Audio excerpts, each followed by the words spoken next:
welcome to A Sound Constitution here on CHLY 101.7 FM, a show where we focus on health topics that matter to our community. This year's team is made up of 6 third-year VIU nursing students, and our goal is to demystify health issues and address common misconceptions by sharing evidence-informed information from reliable sources. All information from today's show will be available in our show notes on our Facebook pages and Instagram. We want to remind our listeners that the information presented is for educational purposes only and does not replace the advice of your primary healthcare professional. If you have any questions or concerns about what's being discussed, feel free to reach out to us on Facebook at A Sound Constitution, Instagram at CHLY A Sound Constitution, Spotify at A Sound Constitution, or email us at asoundconstitution@gmail.com. We begin today by acknowledging that we are gathered on the unceded and traditional lands of the Nanaimo people, whose rich cultural history continues to inspire and guide us. Our broadcast also extends into the territories of the Coatsan and the Sliaman nations. We are deeply thankful for the Nanaimo people's enduring connection to this land and for the opportunity to live, learn, and work here today. We make this acknowledgement with a commitment to honor and respect Indigenous cultures, traditions, and histories, and to actively participate in the ongoing work of truth and reconciliation.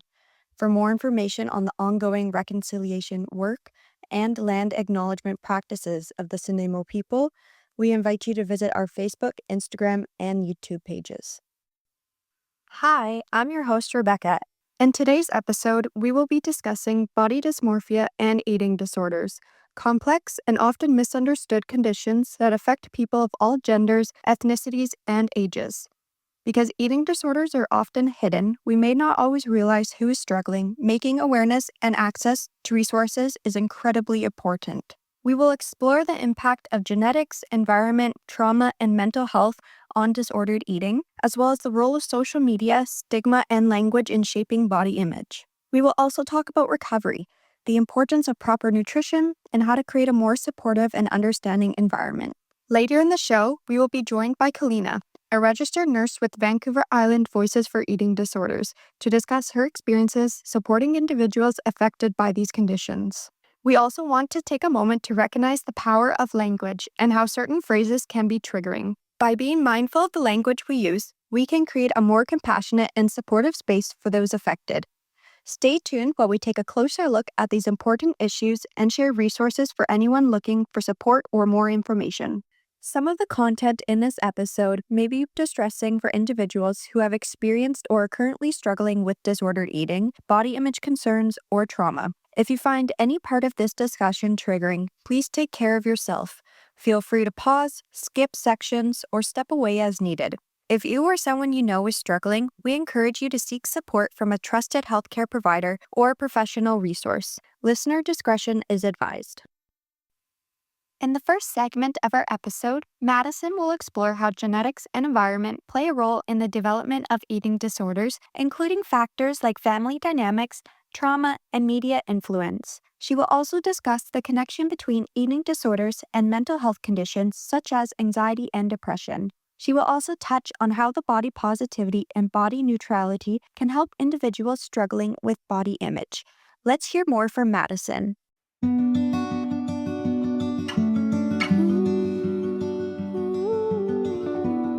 Hi everyone, I'm Madison, and today we're diving into an important and complex topic, eating disorders and body image.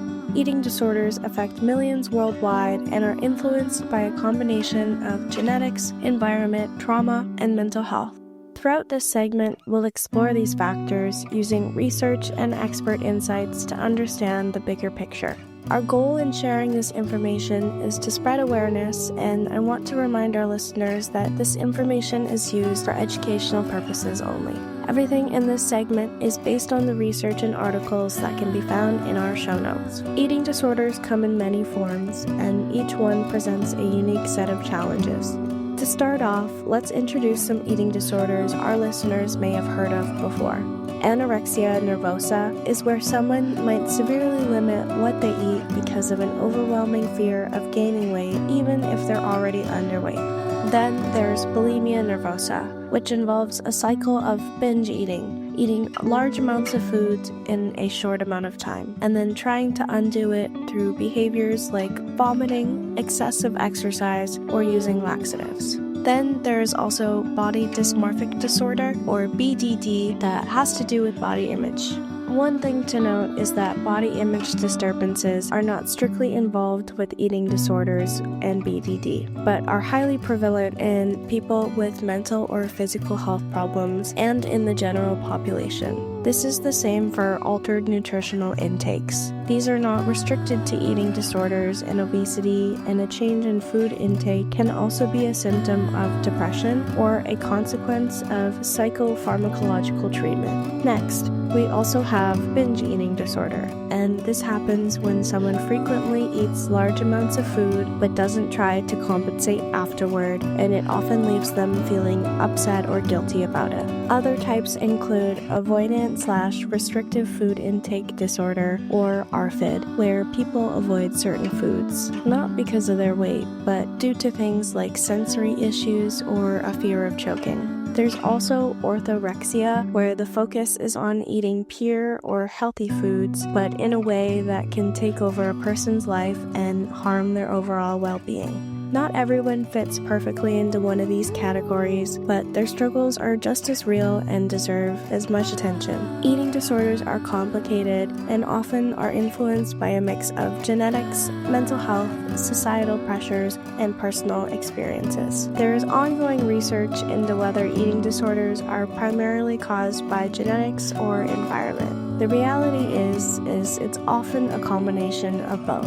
In a 2024 study in Body Image, Nutrition, and Mental Health by Himmerich and Mirzaei, they highlight that while genetics can increase someone's susceptibility, environmental factors like family relationships, media influence, and societal pressures often contribute to the development of eating disorders. For example, growing up in an environment that emphasizes body size and dieting can increase the risk of developing disordered eating behaviors, even in individuals without a genetic predisposition. On the other hand, a supportive and accepting environment can help mitigate these risks. There is also a strong link between trauma and eating disorders. According to the same study, experiences such as abuse, neglect, or bullying can increase the likelihood of developing eating disorders or body image concerns. Trauma can also contribute to body dysmorphia, where individuals perceive aspects of their appearance in a way that causes distress. For some, disordered eating behaviors may develop as a way to cope with difficult emotions or regain a sense of control. Eating disorders often occur alongside other mental health conditions like anxiety, depression, and obsessive-compulsive disorder. For example, someone with OCD might experience intrusive thoughts about food, while anxiety can influence disordered eating behaviors as a way to manage distress. Addressing eating disorders effectively often means providing comprehensive care that supports both physical and mental well-being. Not all disordered eating behaviors meet the clinical criteria for an eating disorder, but they can still be harmful. In an article called "The Current Clinical Approach to Feeding and Eating Disorders," multiple authors explain that behaviors such as frequent dieting, binge eating, or rigid food rules can negatively impact health and well-being. Recognizing these patterns early is key to preventing them from developing into more serious conditions. Beyond physical health, eating disorders can have significant effects on mental well-being, as stated before. Research by Himmerich and Mirzaei found that eating disorders are often associated with increased anxiety, depression, and distress. Societal pressures around appearance can contribute to these feelings, highlighting the need for compassionate early intervention and support. When it comes to body image, two common perspectives are body positivity and body neutrality. Body neutrality in eating disorder treatment from Within Health explores these approaches, stating that body positivity encourages people to celebrate their bodies, but for some, this can be difficult or unrealistic. Body neutrality shifts the focus toward respecting and caring for one's body without needing to feel positively about it at all times. Both perspectives can be helpful in different ways depending on individual experiences. The best thing to do is try and find what works for that person. Recovery from an eating disorder is possible, and nutritional rehabilitation plays a very essential role. In the article, Current Clinical Approach to Feeding and Eating Disorders emphasizes that healing your relationship with food often involves structured support, including meal plans and therapy, and having access to dietitians, therapists, and healthcare professionals that are an important part of the recovery process. Eating disorders are complex, deeply influenced by social, psychological, and biological factors. Research has shown that body image dissatisfaction, social media exposure, and societal pressures play a significant role in shaping our relationships with food and self-perception. While these challenges may feel isolating, it's important to remember that support is available. Seeking professional help, engaging in open conversations, and fostering a healthier narrative around food and body image can make a meaningful difference. Additionally, emerging research highlights the importance of balanced nutrition and mental health support in the recovery journey. From the impact of social comparisons on eating behaviors to the role of psychological interventions and treatment, it's very clear that addressing eating disorders requires a well-rounded, multifaceted approach. If you or someone you know is struggling, remember that recovery is possible and help is within reach. Thank you for listening to my segment, and I hope it has encouraged reflection and meaningful conversations about body image and mental health. Together, we can work towards a world where everyone feels valued beyond their appearance. Stay tuned for more insightful discussions from A Sound Constitution. That's all from me, Madison, and I'll be passing the mic off to our next host.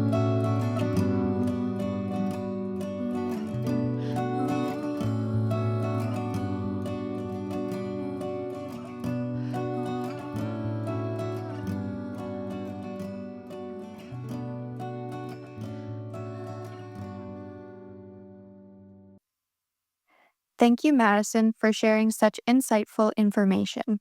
I just wanted to take a minute to share this important resource for anyone struggling with body image or an eating disorder. If you or someone you know needs support, the Central Island Adult Eating Disorder Services in Nanaimo offers outpatient treatment for individuals 19 and older dealing with eating disorders like anorexia, bulimia, and binge eating disorder. This program provides counseling, nutritional support, and mental health services to help individuals on their recovery journey. A physician referral is required, so if you think this could help, reach out to your doctor to get started. For more information, you can call 250-739-5880, extension number 56117, or visit keltyeatingdisorders.ca. Remember, you are not alone. Help is available.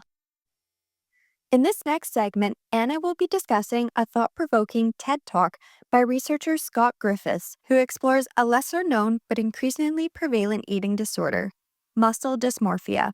Often considered the male eating disorder, muscle dysmorphia isn't just a condition experienced by men, though a disproportionate number are affected. In his talk, Griffiths explains how changing cultural influences and a growing societal focus on muscularity have contributed to the rise of muscle dysmorphia, particularly among those who identify as men. As a National Health and Medical Research Council Fellow at the University of Melbourne, Griffiths' work examines how masculinity, stigma, and the obsession with body image contribute to eating and body image disorders.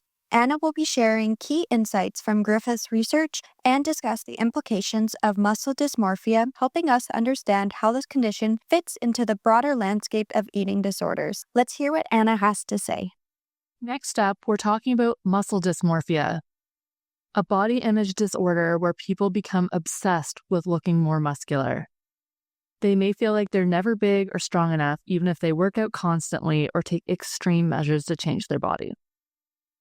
To help us understand this growing issue, we'll hear from Dr. Scott Griffith, one of Australia's top researchers in body image and eating disorders. He's an associate professor at the University of Melbourne, where he leads the physical appearance research team. His work focuses on how body image concerns, eating disorders, and muscle dysmorphia are shaped by societal pressures, masculinity, and stigma. In this TEDx talk, he explores how cultural obsession with muscularity is fueling the rise of muscle dysmorphia and why eating disorders keep changing with time. Let's take a listen. Some years ago, a young man named Tim walked into my office. Tim did not fit the stereotype of a person with an eating disorder. For starters, he was male when most of my clients were female. He was large and muscular when most of my clients were thin and skinny. And he spent hours at the gym lifting weights when most of my clients spent their hours running on the treadmill. Later on, I learned that Tim was using drugs to try and alter his appearance, but he wasn't using laxatives and diuretics to try and lose weight. He was using anabolic steroids to try and build muscle. Everything Tim said and did was familiar to me, but with one crucial point of distinction. The intrusive and preoccupying thoughts that he had about his body, his punishing eating and exercise routines, and his drug use were aimed toward achieving muscularity and not thinness. Tim had muscle dysmorphia. It was professional bodybuilders who first noticed it, living in California in the 80s and training in the famous outdoor gyms of Muscle Beach. They called it bigorexia, a colorful nickname for a reverse form of anorexia nervosa. But muscle dysmorphia is not limited to professional bodybuilders, just like anorexia is not limited to runway models. And the disorder doesn't start with sufferers wanting to have larger-than-life muscles. The beginnings are a lot more humble than that. Common among sufferers are stories of being bullied at school for being too scrawny or too fat, of difficult and fraught relationships with friends, parents, and partners, of a tendency toward perfectionism, and of a lifelong and pervasive sense of not being good enough, or what we might call low self-esteem. And so an earnest desire to feel better through looking better results in a gym membership, a workout plan, and a diet. And they're certainly not alone in this. Over 4.5 million Australians have a gym membership.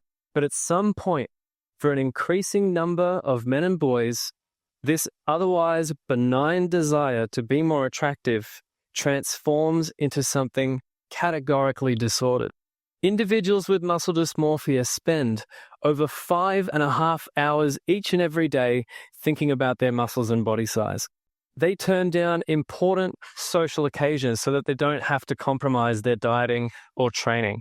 They endure frequent, long, and painful bouts of social isolation as their relationships with friends, partners, and family break down. Shame, guilt, anxiety, and embarrassment over one's body become their predominant emotional landscape. So much so that in the only study to look at suicide and muscle dysmorphia, fully 50% reported at least one previous suicide attempt. For Tim, the pain caused by lifting weights with a sprained wrist was preferable to the anxiety caused by missing a workout session. Not knowing the precise macronutrient content of the food he would be served was enough to compel him to miss a mate's wedding. Now, some of you might be skeptical, and I get it. There is a concern that psychologists and academics like myself are needlessly pathologizing the otherwise extremely broad and normal spectrum of human behavior and experience. That we're taking boys and men's earnest desire to be more attractive versions of themselves and we're turning it into a disorder. That we should be celebrating these boys for hitting the gym and building muscle rather than castigating them. Well, let me reassure you that a diagnosis of muscle dysmorphia, just like all eating disorders, is not a trivial or lighthearted matter. Muscle dysmorphia entails significant and long-lasting functional impairment in the lives of those who have it. It cuts across their personal relationships, their job performance, their performance at school or university, and their physical and mental health. And complicating matters further, a lot of individuals with muscle dysmorphia don't have great insight into their condition. In the same way that someone with anorexia can look me in the eye and convincingly tell me that they're obese despite being clearly and dangerously thin, a person with muscle dysmorphia can look me in the eye, tell me they're scrawny despite being objectively very muscular. Muscle dysmorphia, like all eating disorders, is a very real mental disorder. And we know muscle dysmorphia is becoming more common because of what we're seeing with steroids. Anabolic steroids are now the #1 most commonly injected drug among new injection drug users in this country. That's ahead of heroin, methamphetamine, opioids, all other drugs. And it's not even news. It's been this way for the past 5 years. They're not athletes. Fewer than 1 in 10 men who use steroids in this country play any type of sport, and that's if I'm generous and include non-traditional sports like boxing and MMA.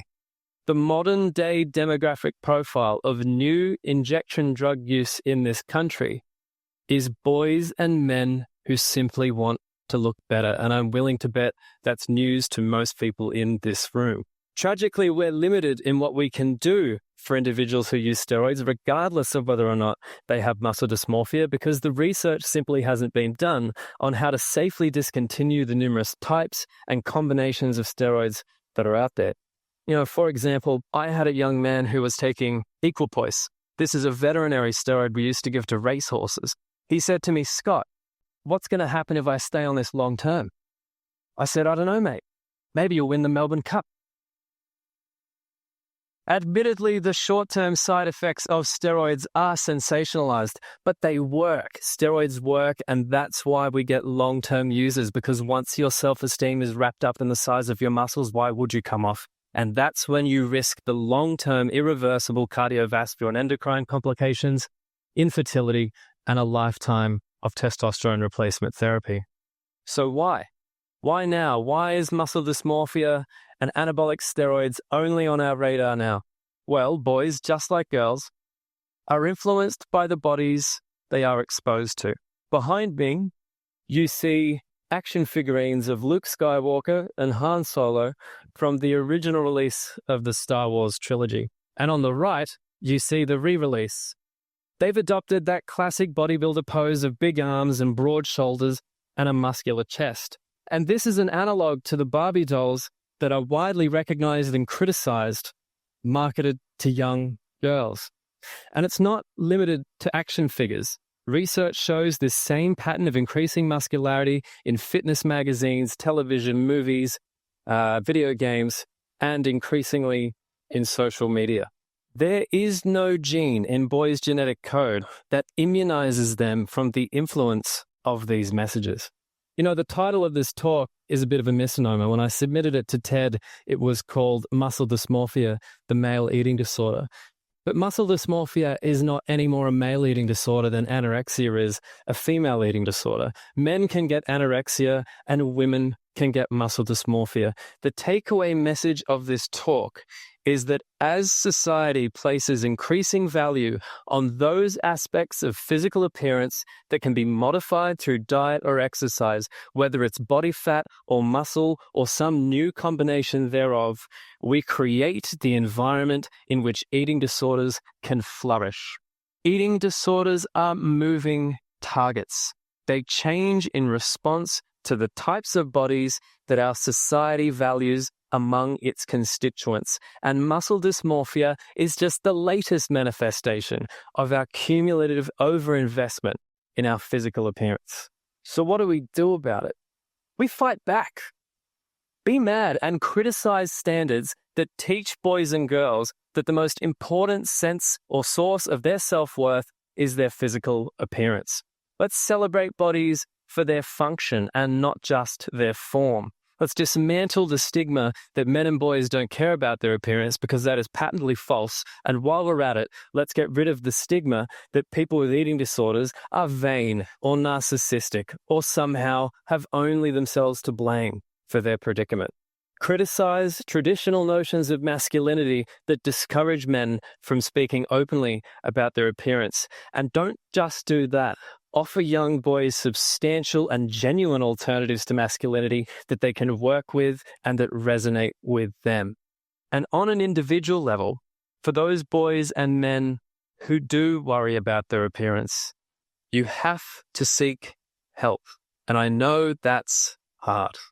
I'll bring it back to Tim. Tim sought help and now he's okay. He'll never be cured per se, and I don't like the word cured in mental health. He'll always be a bit more likely to think about his physical appearance, more prone to feeling poorly about himself when he sees images of muscular men and compares himself to them. But he is recovered. He knows the personal boundary that distinguishes the otherwise benign interest in physical appearance that we all have from the muscle dysmorphia that once consumed his every waking moment. And we can all find that personal boundary, and we should. If not for our own betterment, then for the betterment of future generations, because whether we want to or not, they will absorb not only the values about physical appearance that we try and teach them, but the broader values of the society that they live in, which, through our inaction, we reinforce. But with persistent challenge and courage, we can change.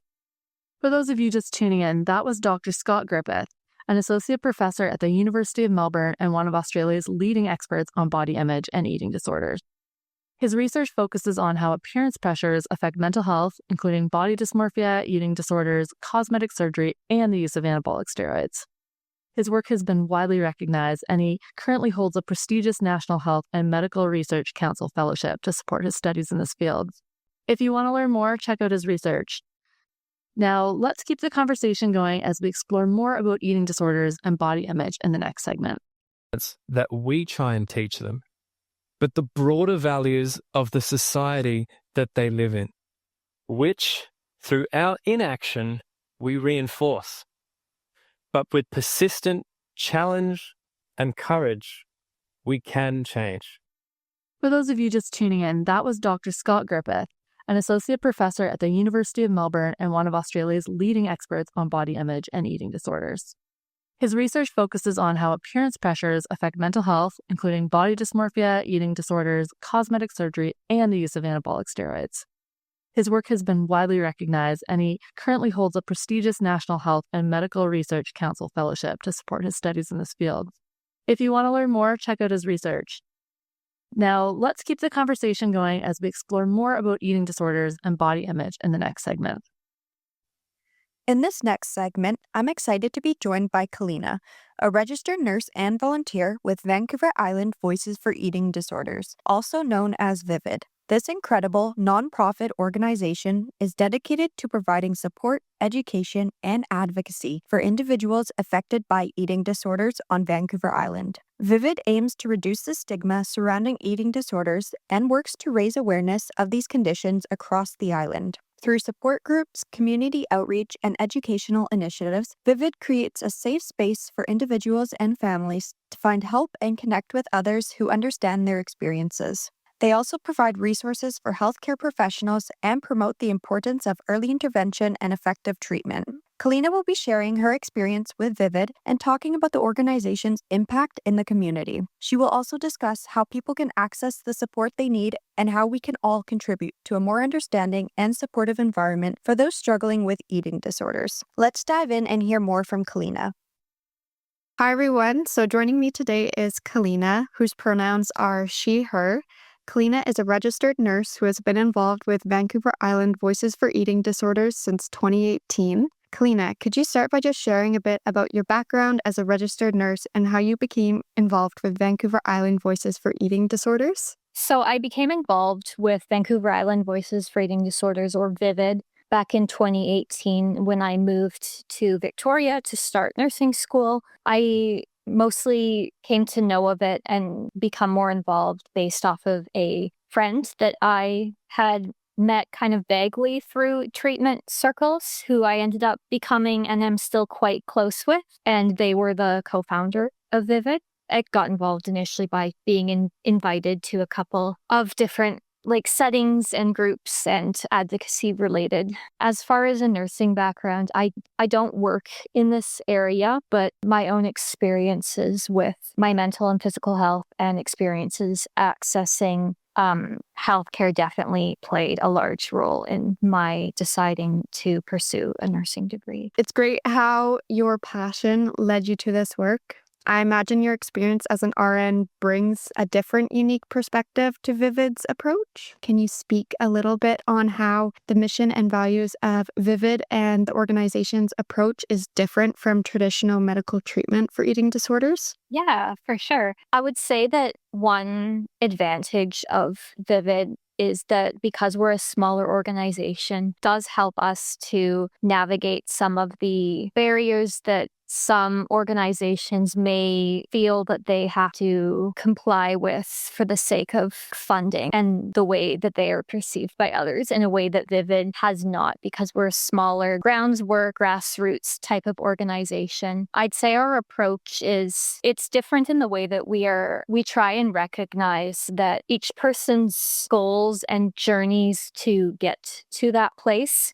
both with their eating disorders and just in general health and life, can look very different in a biomedical perspective and also within most mainstream eating disorder services. Quote unquote recovery can be defined in a very narrow fashion that doesn't necessarily align with what some folks hope for themselves or their lives or folks' capacity, and doesn't really account for various barriers folks might address. So we try and provide an inclusive environment while also highlighting the ways in which getting to that destination, which often isn't a destination, it's more about how we are living our lives in varying different ways, while also advocating for better access to improved services that already exist for those that are hoping to seek professional resources, as we are obviously not a replacement for professional medical or mental health professionals. Yeah, no, that's great. So with Vivid being located in Victoria and this radio station being based out of Nanaimo, how can someone in Nanaimo contact you to get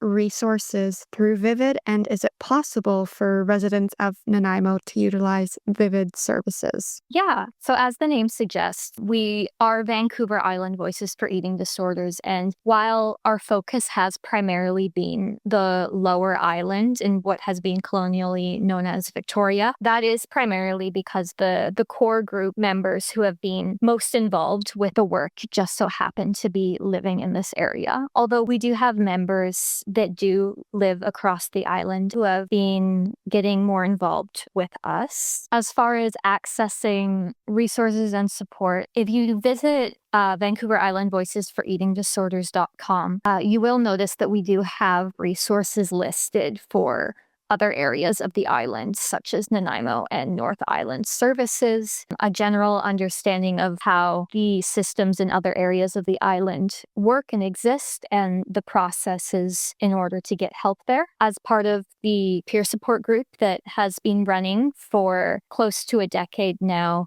pre-COVID, it kind of naturally became limited to folks living in Victoria because it was in person. But since then, we've moved the group to be online.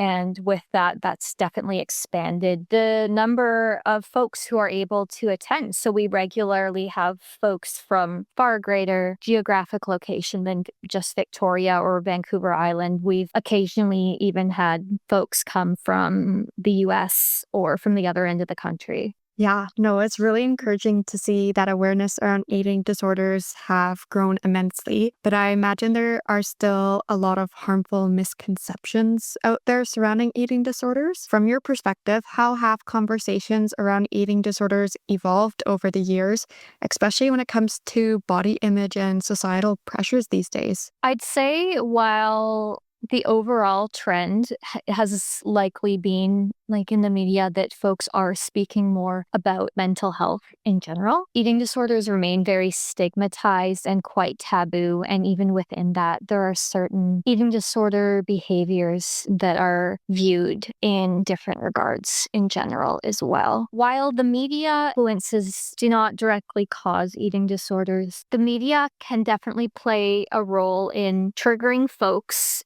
who may already have a predisposition towards disordered eating and eating disorders. They do not directly cause eating disorders, but it would be unfair to completely negate the impact that media has, especially on the demonization of foods, how prevalent diets and diet cultures are, and the overall public perception that any and all weight loss is a good and healthy thing for someone to do, no matter the costs or the way in which it's done. Those are very important points. So many of these early warning signs of an eating disorder can go unnoticed or even be mistaken for healthy habits.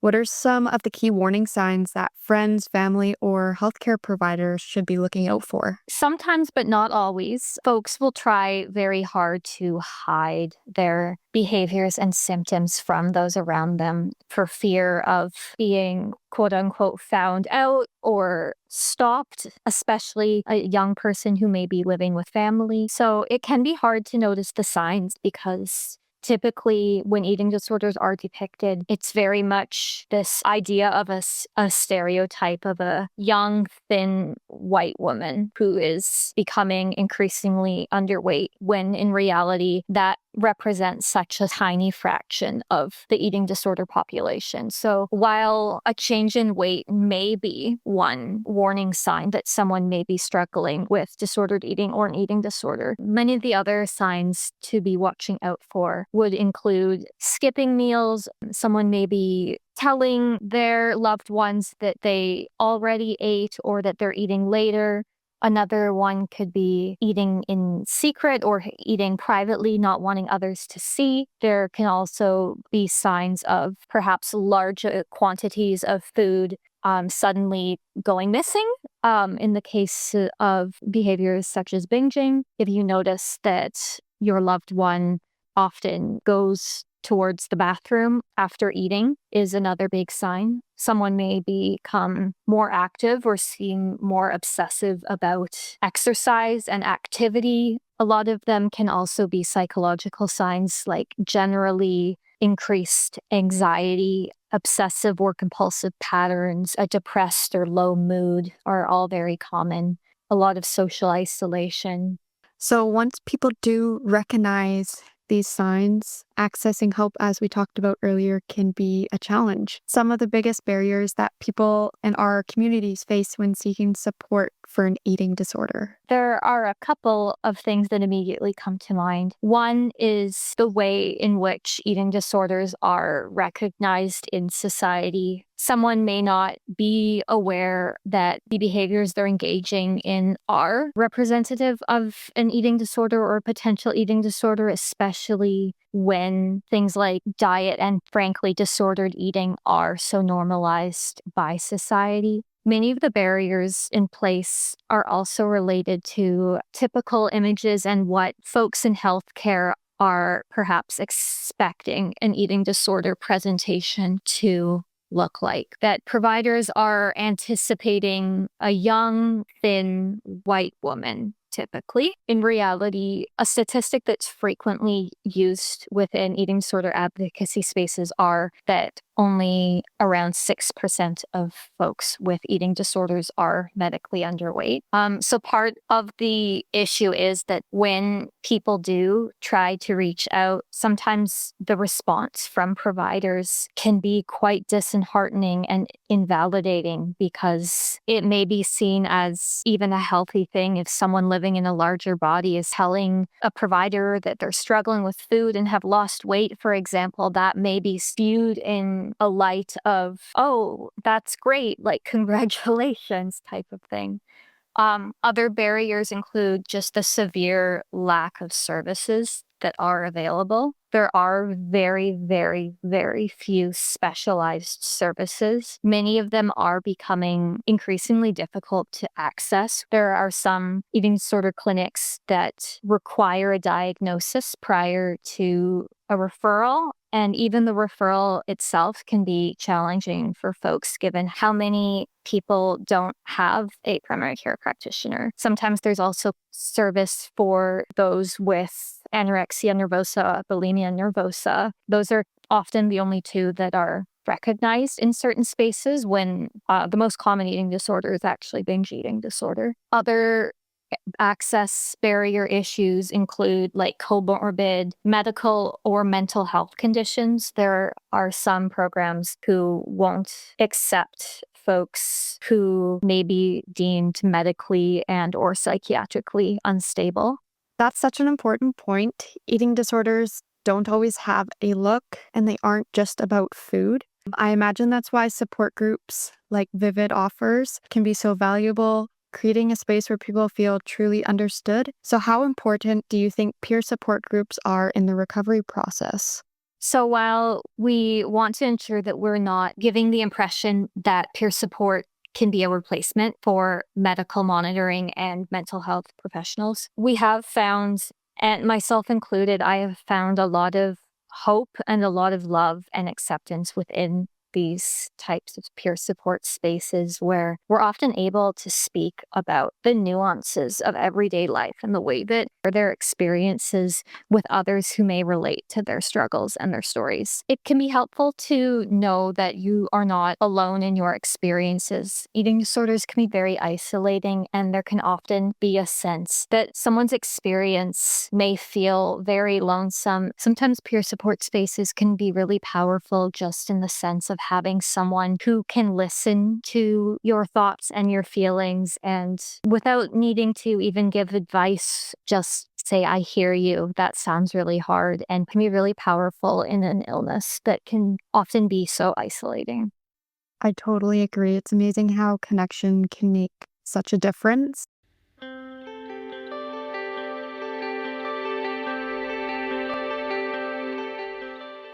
I'm just going to take a little break and welcome those just tuning in. You are now listening to A Sound Constitution on CHLY 101.7 FM. I'm talking with Kalina, a registered nurse who works with Vancouver Island Voices for Eating Disorders, a nonprofit that supports individuals affected by eating disorders here on the island, offering resources and breaking down stigma. Stay tuned as Kalina shares her insights on how Vivid is making a difference in our community.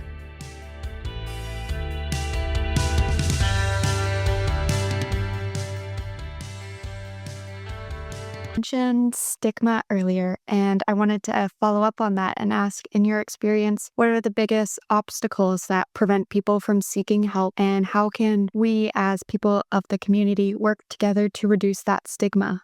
Unfortunately, one barrier that has been a very common experience for many folks is being told that either, no, you don't have an eating disorder, or you are not sick enough for help. And a lot of folks, unfortunately, have experienced that rejection when they have put their hearts on the line asking for help, whether that's in a primary care setting, whether that's in an emergency room, and being told that there's nothing that can be done for that person, or that they're exaggerating and not really that sick at all. A big one in that realm is weight stigma, the commonly held idea both in society and also, unfortunately, within the medical system, being that you have to be underweight to have an eating disorder, and that weight is an indicator of severity, when we know that neither of those are the case. It continues to be very, very prevalent. So that can definitely prove to be a very large barrier. Another one is that in many of our experiences as Vivid members, we have found that many providers are completely unaware of which services are available and what barriers may be present. A provider may very well meaningly say,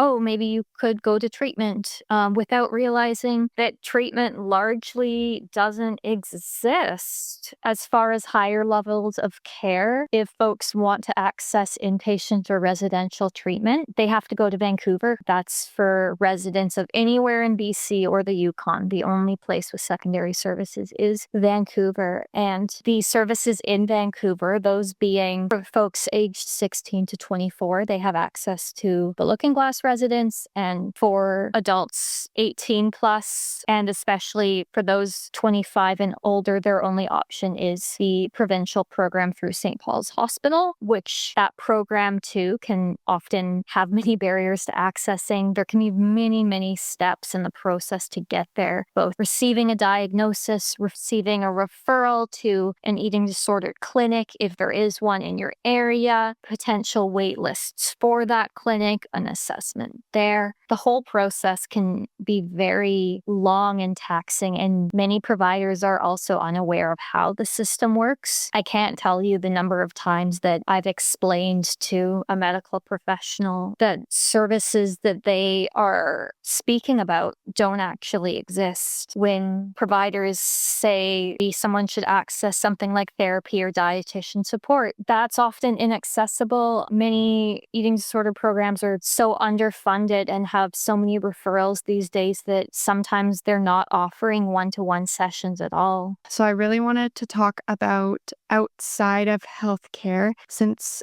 the challenges of receiving healthcare due to all the barriers can be quite difficult at times. I think a lot of people turn to their families and loved ones, which play a huge role in recovery. What is the best way that these family members and loved ones can offer support to someone struggling with an eating disorder, even while waiting proper medical treatment? That's a great question. Family and friends can definitely be a huge source of support for many folks. I'd say one thing that could be very helpful for a person struggling is to be asked themselves what would be helpful for them. Another really good way to go at it is to do your own research, learn what you can about eating disorders, things you might be saying that may, despite your good intentions, may be triggering towards them. Having an accepting attitude and reminding the person that you love them and that you know that this isn't their fault, they're not to blame for this, it's not a choice. Reminding them of the good qualities you see in them that have nothing to do with their appearance. Spending time together in non-food or exercise related capacities can be a helpful one too. Sometimes it can be very common for food to be a center of many aspects. It's a big part of every culture, really, and sometimes that can create a lot of stress for someone with an eating disorder. So inviting them to do another activity without that extra stress or pressure of having food. Try to keep in mind that the person that you love who may be engaging in these symptoms and behaviors that may not make a lot of sense to you, or that may involve them acting or behaving or speaking in ways that seem very unlike them. Try and keep in mind that it isn't them choosing to be upsetting or hurtful. It is a disorder. Sometimes loved ones can find it very helpful to learn to separate the person in front of them from the eating disorder. There are also a lot of nuances within that, but if we're just going to stick with a simple conversation of the fact, it can be helpful sometimes for loved ones to realize this person who may be acting or reacting in such a way, it's not them, it's their eating disorder. Again, it's more complicated, but sometimes that can be a helpful reminder for loved ones when it becomes difficult or frustrating or stressful, which we know it really can be. That's honestly such helpful advice. I think a lot of families want to help, but they don't always know how to help. And I think a lot of parents especially tend to put blame on themselves when that's definitely not the case. I wonder, with conversations around body positivity and mental health evolving, have these cultural shifts changed the way that people experience or recover from eating disorders? Yeah, so the media presence is definitely a constantly evolving field that's occurring around us, very hard to escape. And there are often strong recovery communities within social media spaces. However, on the flip side of that, there can also be a lot of really harmful, negative, triggering content online as well. So it can kind of change recovery and living with or working through an eating disorder in either direction, depending on the accounts and the types of posts that you are taking in. There's definitely a lot of media, not just within the eating disorder community, but just within society as a whole, that is very focused on how to lose weight or on demonizing certain foods or food groups. And we know that things like that can be really triggering or someone with an eating disorder who's trying to learn to adapt into a mindset that food is food and food is fuel, and that eating or not eating certain types of food is not any indication of like morality. We see so often, or hear so often as well, people who say, "Oh, I'm so bad for eating this," or "Oh, I'm gonna have to like run this off tomorrow," or any of those types of comments that can be really triggering for someone who's trying to unlearn those messages, and also can just reinforce a lot of negative messages and perceptions about food and body image. There's also a lot of really great recovery accounts out there as well, though, that can be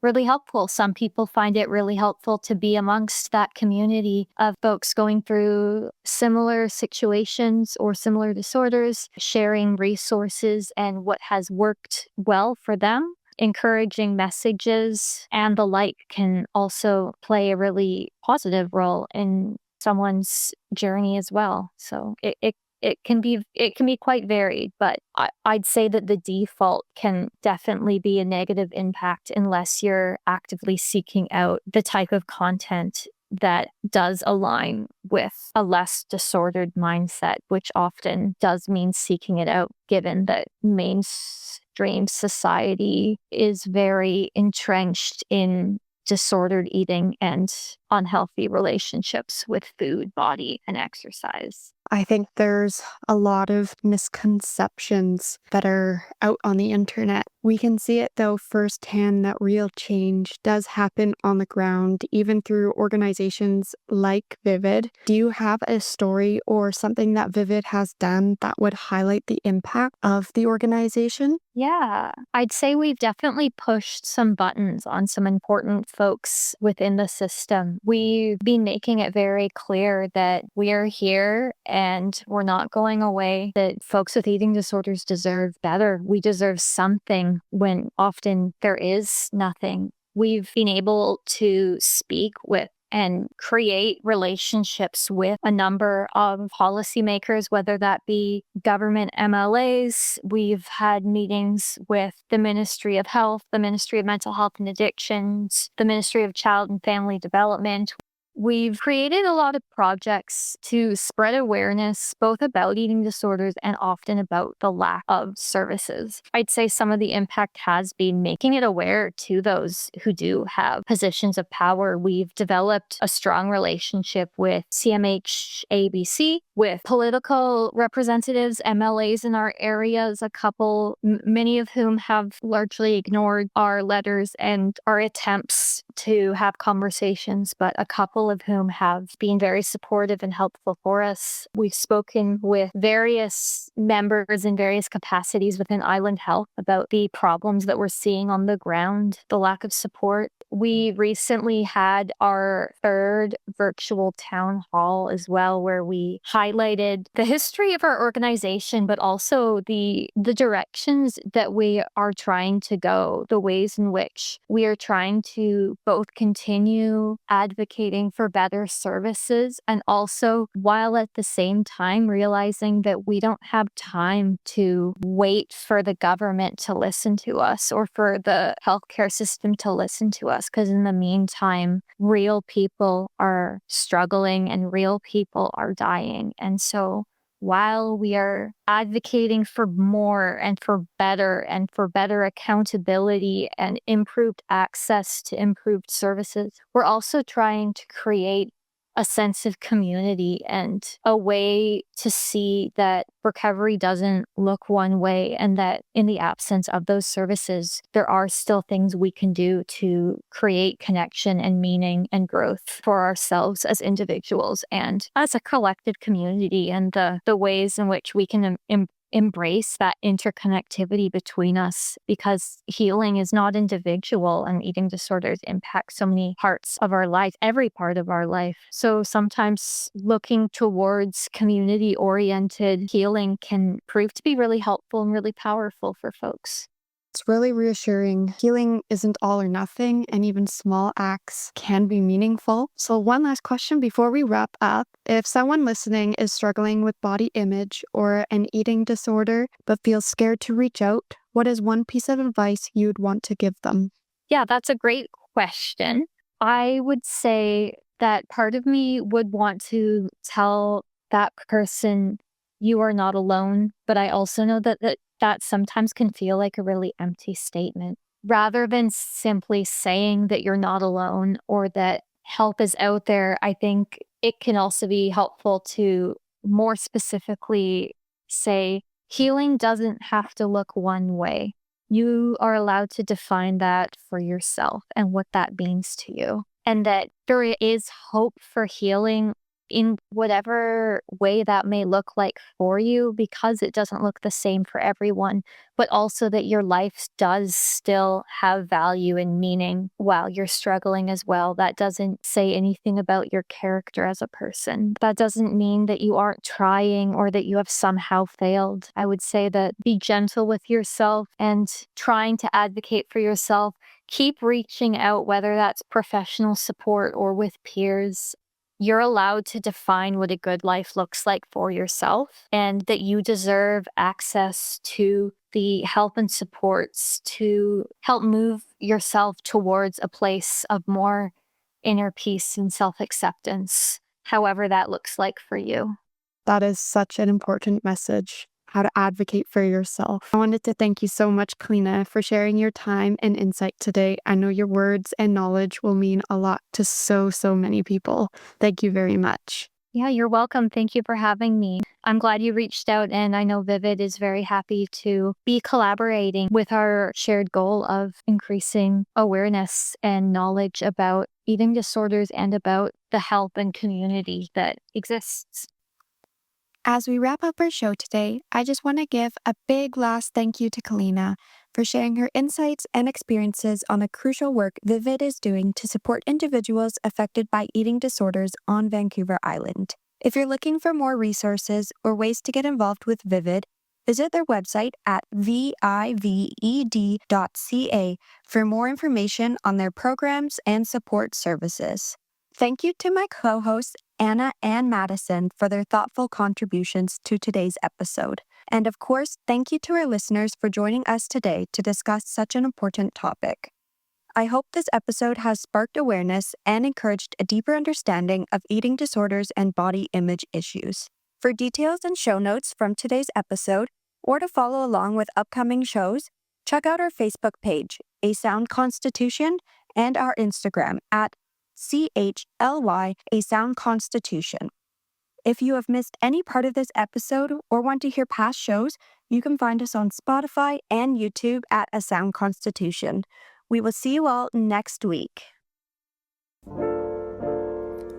Thank you for listening. For details and show notes from today's episode, or to follow along on what's coming up this season, check out our Facebook page, A Sound Constitution, or our Instagram at CHLY, A Sound Constitution.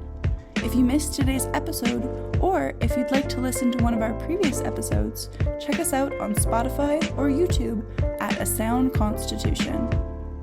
We want to remind our listeners that the information presented in this show is for educational purposes only and does not replace the advice of your primary healthcare professional. Thanks again, and we hope you have a wonderful rest of your day.